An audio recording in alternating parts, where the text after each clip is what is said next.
Okay, so we obviously we didn't play very well, and if you just say what are the key points, you have 5 turnovers. They don't have any, and we gave up big plays. Two things that we hadn't done, and we had actually done a good job of, was not giving up big plays this year and taking care of the ball for the most part.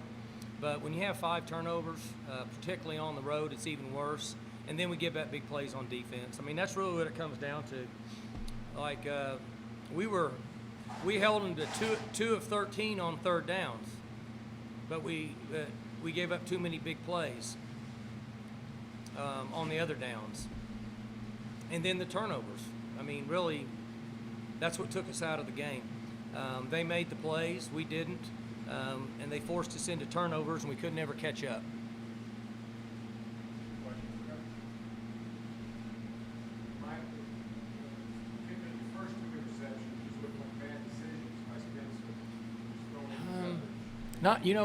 We didn't really protect very well, particularly in the first quarter.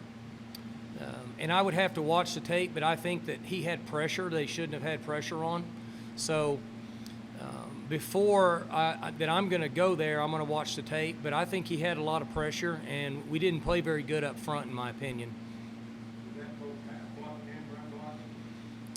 I think run blocking we were okay. I think I just, from the outside looking in, I just don't think we protected very well. He had pressure from the beginning of the game, and that I think that had something to do with our interceptions. No matter how hard you work, no matter how confident you go into a game, is every first-year starting quarterback destined to have a game like this? It seems like every one of them does. Yeah, I would say that's probably accurate. Again, I want to go back and watch and see how many of those throws he was pressured on.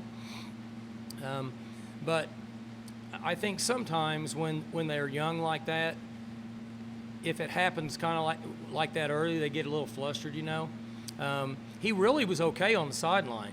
I just think they got a lot of pressure on us. And they had a good plan. They did a nice job coaching. Honestly, we got out-coached. And we got outplayed when it comes to the turnovers. And maybe I worked them too hard. I worked them really hard this week. I've worked them really hard the last 2 weeks. We're in week 9 of without a break, and I very well could have worked them too hard. It looked like we were a little bit flat up front on both sides of the ball. Maybe I worked them a little too hard. Regardless of if that's true or not, you're 5-0 in turnovers. I mean, you just really don't have a chance. And then we gave up a couple big plays, which we really hadn't done that on defense. After having a game like that, what do you tell Sanders, later on after this loss? The truth. Once we watch the tape, I mean, just exactly what happened on this play. Here's what should have happened. You did get some pressure. Need to do a better job of keeping 2 hands on the ball in the pocket, things like that. But just tell them the truth, exactly what happened. And if we didn't do a good job of protecting, then we let those guys up front know, and then we talk as a group. Look here, it's difficult to move the ball and be consistent if you have something different happening at different times. And so this is how we bring it together, and then as the coaches, we have to say, okay, maybe we had too much in. Maybe we didn't get enough reps on enough stuff, and we put them out there and didn't give them a chance for success. So, we all have to look in the mirror and try to come up with what the issues were, put a plan in place, and then we got to practice it. Mike, this week, Kevin Jenkins was back. Last week he was out, and offensive line protected. I said worse this week than last week. So what went into that? There was a lot of people in positions last week. What went into what? I couldn't hear you. Just sort of the back protection, like you mentioned before, quarterback. I would have to watch. As I said earlier, I'm going to say that we didn't protect very well, particularly in the first quarter.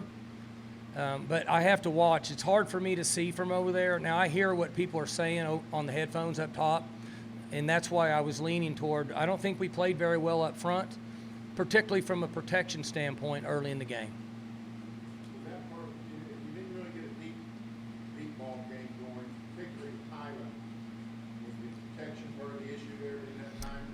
little bit, and they did the majority of the time they cheated the safety over the top of him. So it was a kind of a combination of both. When you're a play caller and you're having some protection problems and you know you're going to have to throw a 2-7 throw down the field, you get a little nervous. I'll be honest with you. I would say those two things contributed to what you just mentioned. Mike, I apologize if I missed this earlier, but did this in any way feel like games at TCU or Kansas State last year? Felt just like it. I mentioned that on the headset, and after we didn't get that second onside, I mentioned that exact thing that you just mentioned, and said I wish somebody would let me know how to avoid this from happening again, because it's sure not a good feeling.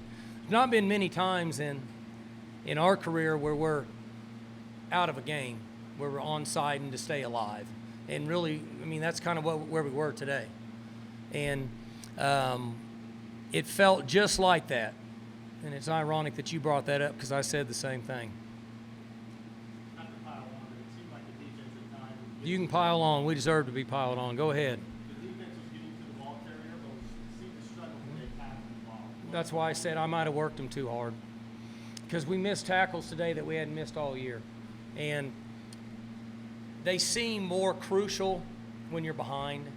Okay, when the game is going good or you're ahead, they're not as magnified like they were. We had them in 2nd and 11 or something, and Jim fires the backside end, and Brock has him wrapped up for a 3-yard loss and lets him go, and we miss a tackle, and he ends up getting 14 yards. And as I think back to those things that happened in this game, there was 3 or 4 times that happened. We'd been pretty good tacklers this year. We weren't good tacklers today. So maybe I worked them too hard. Maybe I gassed them out. I don't know. Did you ever consider going to ground to Drew today? No, because we thought we were having some protection problems. So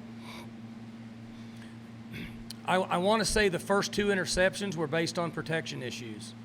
If that's true, it's hard to blame him. Now, I might watch the tape and see differently, but that was my gut feeling. Concerned also that it might knock a dent in his confidence. Come out Spencer James confidence. I mean, I hope not. It's part of football. I mean, we've all, as quarterbacks, we've had games where we've thrown interceptions. And, I mean, I go back to what I said at the beginning.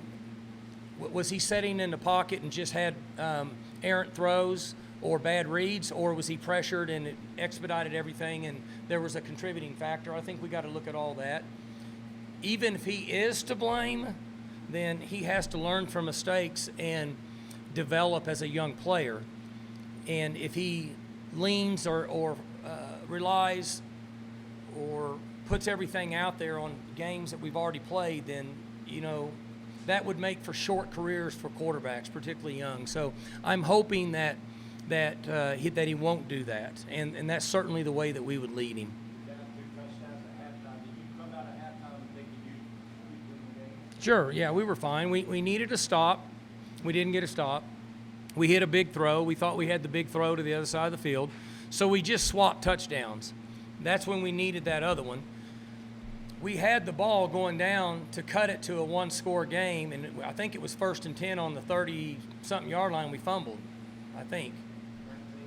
Is that where it was? That even makes it worse. So, see, just, we couldn't get out of our own way. Sometimes that happens, and we instigated a lot of it, but then when we get in a situation like that, we just couldn't get out of our own way. We're getting ready to make it a 1-score game, but it didn't work out. That's the way it is. This quarterback is pretty mobile, but he hadn't had a great success throwing it around, but he had a monster day today. Yeah, we made him look real good. Well, why do you think that? I think we got behind in the game and allowed them to open up their offense, and I think it allowed him to freelance and got very comfortable with what he was doing. Play callers and quarterbacks, when they have a 2-score lead, generally play differently than when they're not. And I'm going to guess that's what happened, but he hit his throws. They did a good job of protecting. We didn't get enough pressure on him on first and 10. Sometimes that happens on 3 down. And it looked like that we didn't match the coverage as good. But he played fairly well today. I think he gained confidence as it went on. We allowed that to happen. Anything else, Coach? So were you, I don't know, I mean, you watched it at 3.5 hours, were you shocked by the end result here? I mean, you had such a good run here, winning here and playing well. Yeah, I mean, and I know people say that, but this is a different team. Every year it's different. I'm not shocked because we turned the ball over 5 times at what happened, I'll be honest with you. And we gave up 2 huge plays. And that's really what you have to avoid. That's who we are as a team right now. Every year you have a different group of guys, and you kind of have a plan for who you are as a team. We can't turn the ball over like that and give up big plays. Those are the 2 things that we need to eliminate, and we didn't do that today. So there was a lot of blame to be put around quarterbacks, offensive line, corners, coaches, everybody. But in the big picture, if you turn the ball over that many times, no matter what force those turnovers, and if you give up big plays, it's difficult to win. And that's what we did today. Good? All right.